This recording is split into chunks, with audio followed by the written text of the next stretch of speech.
Hello everyone! Today we will conduct interesting and very expensive experiments with rubidium. Rubidium is an active alkali metal, which is in the first group of the periodic table of chemical elements, below potassium. Due to its extremely high activity, rubidium is stored in glass ampoules under vacuum or inert atmosphere, such as argon. In the vial, you can observe the shiny surface of rubidium. Before we conduct our experiments with rubidium, it must be removed from the ampoule. However, the ampoule must of course be first opened.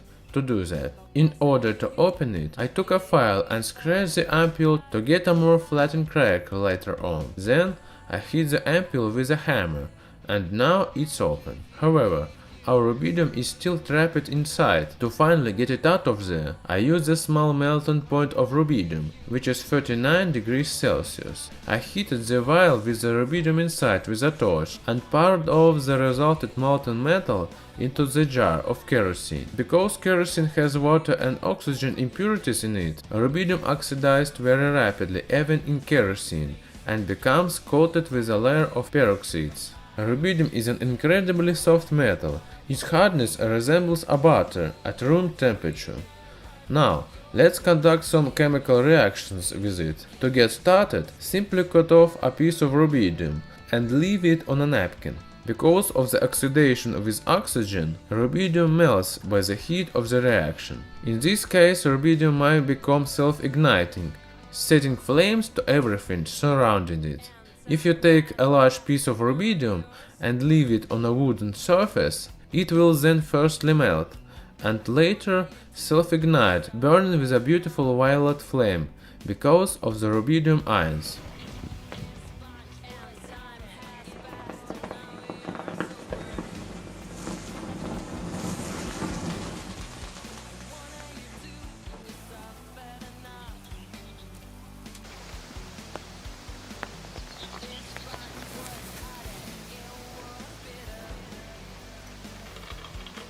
In water, rubidium behaves much more dangerously than potassium.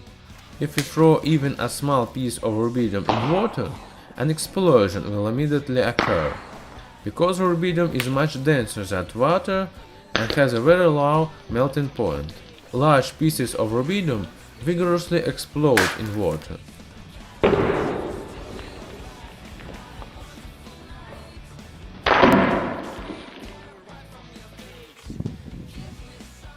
I had also conducted a reaction with rubidium and sand, similar to lithium. However, rubidium simply melted on the hot sand without any combustion. Rubidium still reacted with the sand to form an amorphous silicon that the sand consists of.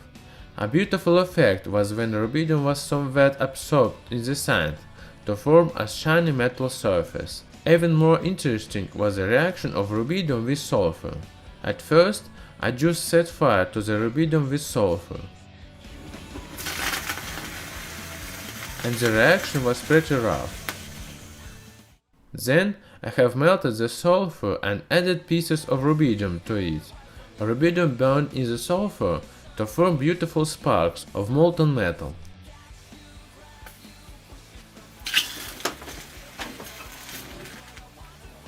Finally, to remove the leftover rubidium from the jar, I filled it with alcohol. In this case, rubidium immediately ignited the alcohol because of the violent reaction, but then the reaction became more calm. Also, due to the strong alkaline environment, the alcohol was colored orange. Nowadays, the metal rubidium has little practical application, primarily because of the high cost and a few places to buy it. The cost of the ampoule with rubidium that I experimented with was around 500 euros. Usually, rubidium and its compounds are used in organic synthesis, optics, and nuclear industry.